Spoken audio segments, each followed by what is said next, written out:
नमस्कार दोस्तों, आपका हमारे चैनल में स्वागत है। आखिरकार मुसलमान बीजेपी से क्यों इतना चिढ़ते हैं, जानिए पुष्पेंद्र कुलश्रेष्ठ के भाषण में। ये कहानी मुझे नहीं पता आपको पता है कि नहीं पता, ये मेरे पाकिस्तान के दौरे में मुझे पता चली। गिलगित बल्तिस्तान के लोग आज भी उनके घर में रात का खाना जब बनता है, हर घर से 10 चपाती एक्स्ट्रा बनती है। और हम कहीं उर्दू देखने को मिले या ना मिले, गिलगित बल्तिस्तान में लोगों ने हिंदी में लिखा हुआ है। इधर लोग रहते हैं, इधर आश्रम है, उनका आज भी यकीन है कि वो 10 रोटी अपने घर से इसलिए बनाते हैं कि एक दिन हिंदुस्तान की फौज आएगी, उसको हम ये खाना खिलाएंगे और वो आजाद। आप उनका कमिटमेंट देखिए, जो इस वजह से पाकिस्तान की आर्मी की मार खाते हैं। अपने पाकिस्तान उन्हें गद्दार कहता है, लेकिन आज भी हर परिवार में 10 चपाती एक्स्ट्रा बनती है कि भारतीय फौजी किसी दिन पहुंचेगा, उसको हम खाना भी खिलाएंगे, रास्ते भी बताएंगे कि इधर क्या है, इधर क्या है। हमारी सरकारों ने गिलगित बल्तिस्तान के बारे में कहा तो बहुत कुछ, या कुछ नहीं। मेरी दूसरी डिमांड है कि जो रेड इंडियन, एंग्लो इंडियन ना तो मुझे मिल रहे ना आपको मिल रहे, जब मिल जाए तो मुझे जरूर बता दीजिएगा। लेकिन हर बार कहां से आते हैं, वो कौन से रास्ते से आते हैं और 2 नॉमिनेट राष्ट्रपति कर देते हैं और उसके बाद बात खत्म हो जाती है। गिलगित बल्तिस्तान के लोग जिनका मुआहदा हरी सिंह के साथ हुआ था, जो पाकिस्तान की भी टेरिटरी नहीं कहलाता, यह बात अलग है कि 2 या 3 साल पहले उसने अपना उनको राज्य घोषित कर दिया है। गिलगित बल्तिस्तान के नागरिक भारत में हैं। क्या लोकसभा की एक सीट गिलगित बल्तिस्तान के लोगों के लिए नॉमिनेशन नहीं हो सकता? आप करिए, इसका पॉलिटिकल मतलब निकलेगा। लेकिन इस देश में एंग्लो इंडियन को हम हर साल 2 नॉमिनेट करते हैं, कोई पूछ नहीं रहा। भाई अंग्रेज चले गए, काफी वक्त हो गया, अब तो उनके चाहने वाले भी चले गए, तो अब तो कर दो भाई। नया डिस्पेंसेशन बहुत सारे काम कर रहे हैं, उनको करना चाहिए। मैं जो कुछ समझता हूं छोटी अपनी अकल से बीच बीच में राय देता रहता हूं, लेकिन एक दूसरी बात आप सबसे कहनी है मुझे। ये स्वतंत्र वीर सावरकर की धरती है। भारत माता की जय। आप सब लोगों के लिए वीर सावरकर बहुत प्रिय हैं।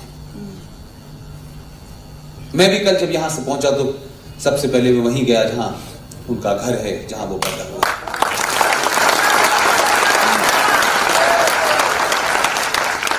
मैं 28 तारीख को उनकी जन्मदिन था, तब मैं दिल्ली में, हाँ बॉम्बे में था। लेकिन आप एक बात मुझे बताएं, ये इस सदी का वो मूवमेंट है कि इस मूवमेंट को अगर आपने कैपिटलाइज नहीं किया तो सदियों इसका नुकसान होगा। देश की आंतरिक स्थिति बहुत खराब है। हम मालदा में, कैराना में, करीमगंज में ऐसे 500 इलाके हैं जहां आपकी नॉर्मल सिविल पुलिस नहीं जाती। मालेगांव बहुत सर, मैंने 500 बताया सर। आपने एक तो मैसेज दिया कि इस भारत का हिंदू, जिसे ये बहुत जबरदस्त पॉलिटिकल करेक्ट होने की बीमारी थी, उसे आपने खत्म कर दिया।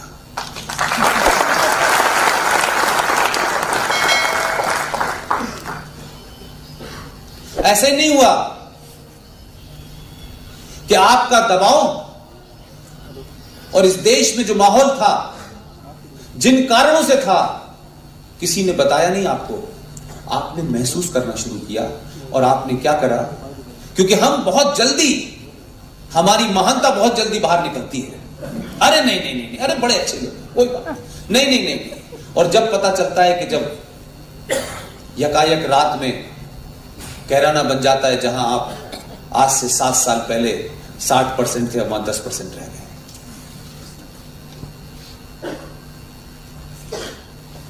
इसलिए आपने, पार्टी ने जो फैसला किया वो तो किया, पार्टी का अपना एजेंडा हो सकता है, उस पर मेरी कोई टिप्पणी नहीं है। आपने मालेगांव से भारत में पहली हिंदू आतंकवादी जिसे बताया जा रहा है,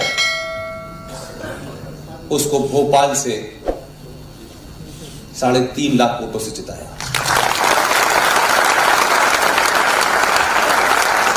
ये जीत और हार के पीछे बड़ी एक थ्योरी है, इसकी एक सिंबॉलिक महत्व है इसका, कि जिस आदमी ने हिंदू आतंक की थ्योरी का जनक था, जो आदमी, उसके खिलाफ खड़ा किया और उसे आपने हराया। अगर ये नहीं होता, साध्वी प्रज्ञा आतंकवादी है नहीं है वो कोर्ट तय करेगी। ये बात अलग है इस देश में कि जिनको फादर ऑफ नेशन कहा जाता है, उन्हें कोई फादर नहीं मानता। आपके दिल में कोई और फादर है, यह गलत बात है, यह समाज का मामला है। लेकिन वो जीत ये बताती है कि 700 साल की गुलामी के बाद जब आपको यह एहसास हुआ एनफ इज एनफ, ये महानता का चादर, ये सेकुलरिज्म की चादर, ये गंगा जमुना तहजीब, इस फ्रॉड में न सिर्फ हमने अपनों को खोया है, अपनी संस्कृति को नष्ट कर दिया है। लिहाजा वो जीत इसलिए महत्वपूर्ण थी कि समाज को समझ में आ गया कि अब क्या करना है। कोई इसके लिए अपील जारी नहीं हुई, किसी नेता ने भाषण नहीं दिया, समाज ने तय कर लिया। एक और साहब गए थे, आधुनिक भारत के दूसरे कार्ल मार्क्स,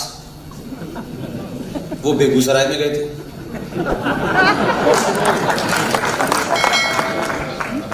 नए नए पैदा हुए हैं, उनको भी गलतफहमी हो गई। आपके इसी राज्य के मुंबई से 150 हस्तियां, बड़ी हस्तियां बेगूसराय गई थी कार्ल मार्क्स को जिताने। ये मैं इसलिए कह रहा हूं कि जो शक्तियां ऐसे लोगों के पीछे खड़ी थी, उनकी मंशा को समझिए। एक व्यक्ति का नाम हो सकता है कन्हैया, वो कन्हैया को जिताने नहीं गई थी, वो इस देश में, इस देश को तोड़ने वाली ताकतों को मजबूत करने गई थी।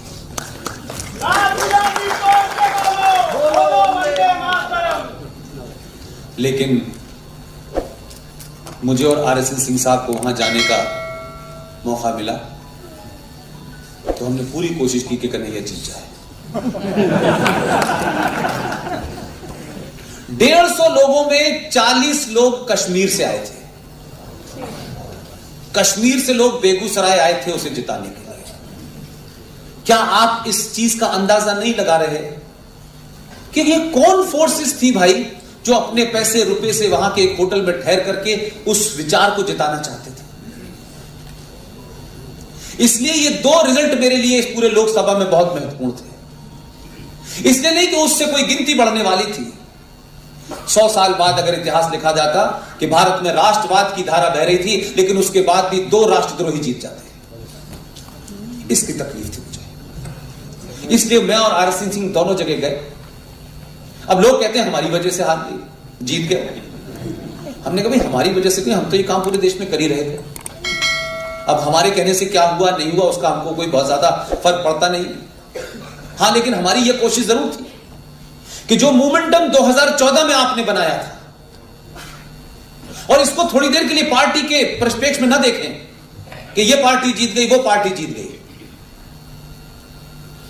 2014 का जो मोमेंटम था उसे आपने 2019 में मजबूत किया। और जब आप ऐसे किसी फैसले को लेते हैं जिसमें आप ये नहीं सोचते मेरा क्या होगा, टैक्स की स्लैब कितनी कम हुई, तो क्या फर्क पड़ता है, इसका अंदाजा मैं इसकी एक छोटी सी बात कहता हूं। स्वतंत्र वीर सावरकर जी का तैल चित्र पार्लियामेंट में लगा हुआ है, लगा हुआ है। आप सब जानते हैं किसके दबाव में लगा था, कैसे लगा था, लेकिन लगा हुआ है। तो आपने अपनी ताकत का मुजाहरा किया,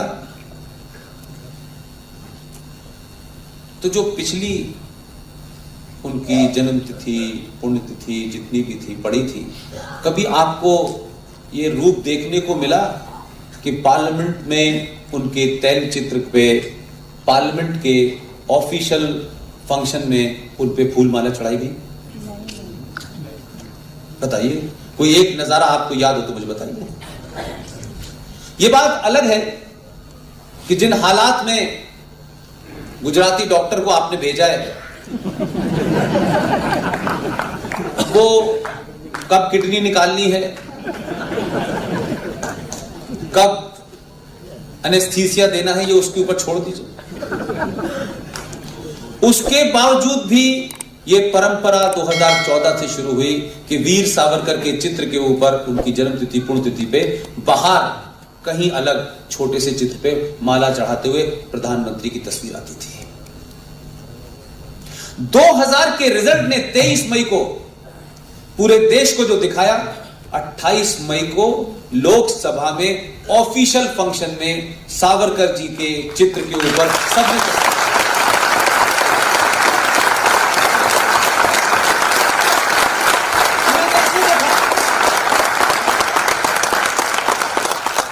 इसलिए एक चीज के बदलने से कितनी चीजों का असर पड़ता है। अब अगर मुस्लिम लीग की सरकार भी आ जाए, जो थी काफी समय से,